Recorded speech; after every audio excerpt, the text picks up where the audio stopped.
What up? It's your boy ARP. Rapid Entertainment is the movement. Back with another blog for y'all. We're gonna talk about two quick topics. Y'all know what it is. Next Saturday going down August 31st at 1 p.m. at the Music Room in Atlanta. Yeah, we back. Got a bunch of matchups on there. Y'all know what the headline is. That Math Hoffa versus Serious Jones. If you're not in the building next Saturday, don't miss anything on the live pay-per-view. Go to rarebreedent.com. Make sure you got your live stream. It's going down crazy. Been a lot of back and forth, and we got more for y'all coming on the way. Shout out to Ruin Your Day and Avocado that's going to be running the stream. No business owners are perfect. No business owners know everything. You got all types of things that'll be throwing your way, curveballs, shit that you gotta kind of deal with in flight. But one thing that you gotta stay solid with is using your fucking head. Use your mind. Try to think out shit. Try to think about the best, the worst case scenarios, where you could advance, where you could be successful, and where you could be liable. Even certain wording in contracts like being indemnified from damages. Let's talk about liability and let's use RBE of allowing, promoting, or saying push for a situation or a fight. Seems like it makes sense at a time, right? When you're just talking about man to man, maybe this person has certain type of energy, that person has certain type of energy. Let's also talk a little bit about some of the things that's in an RBE contract. Interview, your blog, face-off, press conference, social media. Take note to the fact that I mentioned a face-off. So let's say hypothetically, RBE constructs a face-off and the two battlers at the face-off have some type of energy or some type of problem and they want to fight. Now, even though we're indemnified in our contracts, even though there are certain legal ramifications in people's contracts that say this is on you because we're hiring you or we're paying you or we're contracting you to show up and do a face-off on camera. Even though we're protected contractually,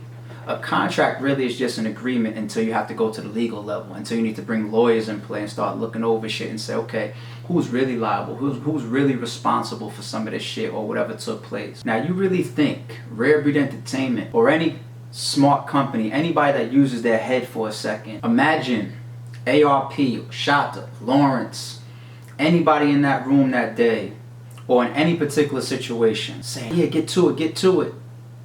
Is there a liability there on the company? Possibly. Let me pick two random people.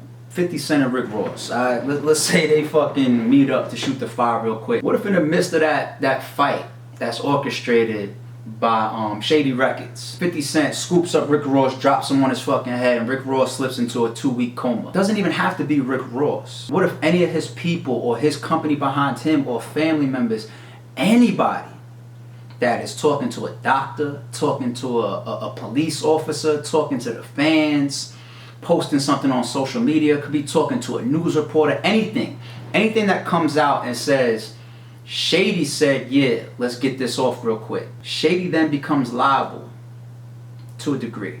Maybe they got some strong lawyers that prove nah, these is two grown-ass men. They want to do what they want to do. Maybe they get passed on that. Maybe they spend $1 million on that lawsuit or that situation to prove that they wasn't involved and they wasn't liable and it wasn't their decision.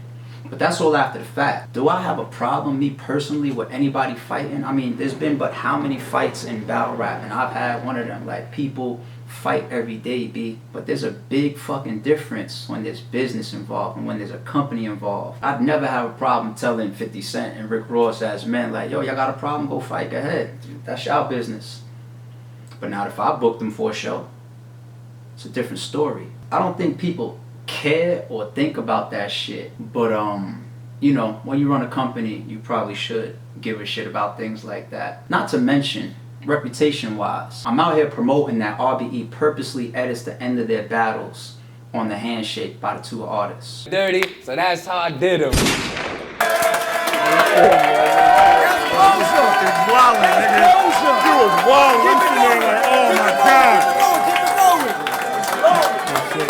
That's closure. Jersey. Yo, that's one out the gate. Make some noise for these two guys. What's up? Keep it going. Hoffa. Yo, that's 3 rounds. Make some noise for Math Hoffa, y'all. What's up? YTG. Let's go. Yo, give it up for the ladies, y'all. What's up? Bonnie and Cubic. It's all right, man. You had a good run, but it's over, man. Respect. Yo, Low Soul and Show On. Appreciate y'all. Let's go. And then all of a sudden, what? ARP and shot this nah, go fight, go ahead, handle that. Somebody get hurt or whatever, and we're calling people and bringing them together based on battle rap. That's not why we're putting these two people or any other battlers in the same space at the same time. We don't call Bonnie and QB or Hitman and Bill Collector or any matchup in any situation, a press conference, a face-off, or on stage to get whatever they have on their chest off once and for all. Unless it comes in the form of bars. Random shit. I know a lot of people have seen City of God. It's a classic. City of God, y'all can see that, right? If you haven't seen this movie right here, get your hands on this fucking movie. This is a classic. But some of y'all may not have seen the cousin of City of God.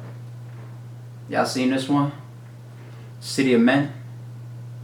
I think this is by the same producers and the same director of City of God. I'm pretty sure.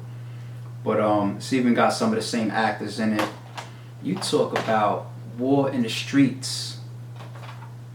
Sometimes we have no idea how good we really got it, man. This is real war in the streets. This is real turf wars right here. Like, this shit is crazy. As a city is burning. Second quick topic around liabilities, law, legal shit, whatever. And let me make this clear.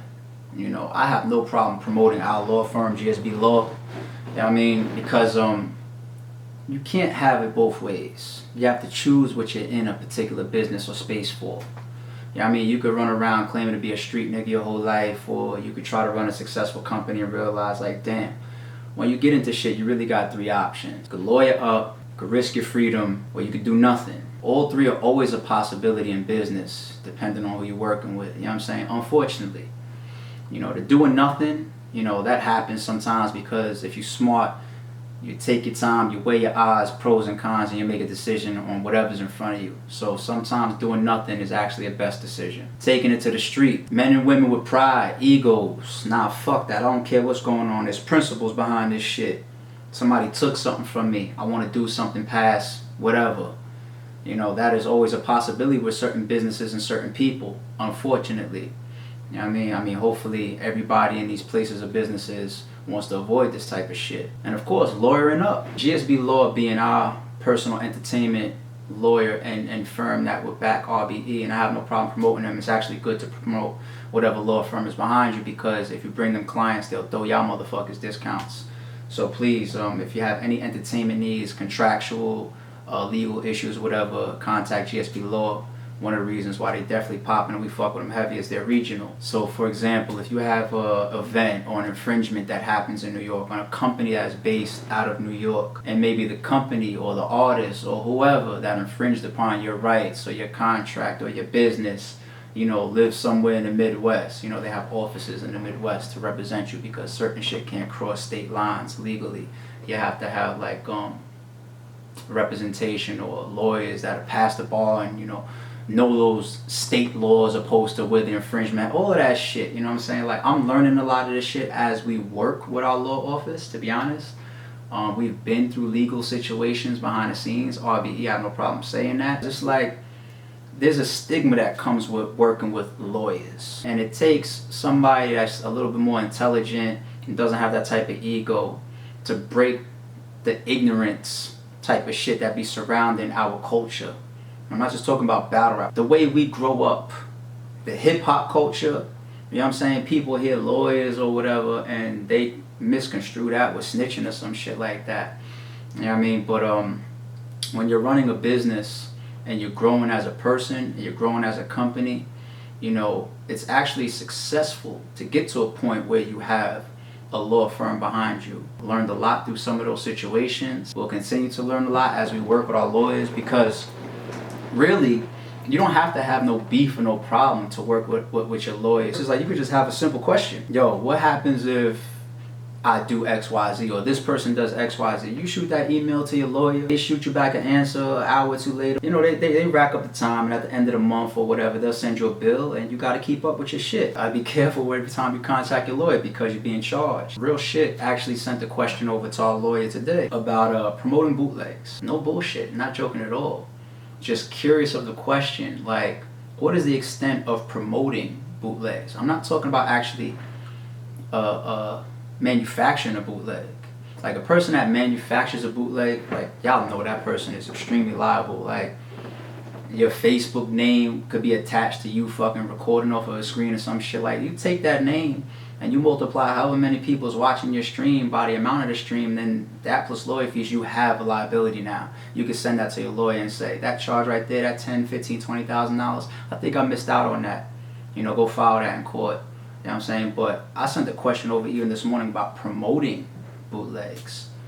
You know, so in a entertainment space, you got to keep your files, you got to pay attention, and you need to have a lawyer around. It's a bad stigma that comes from just a position of ignorance. Like, for example, we give somebody like 50 Cent, you know, all the street credit in the world, right?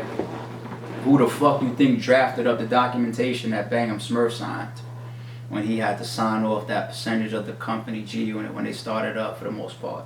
Who you think drafted that up? 50? No, a fucking lawyer.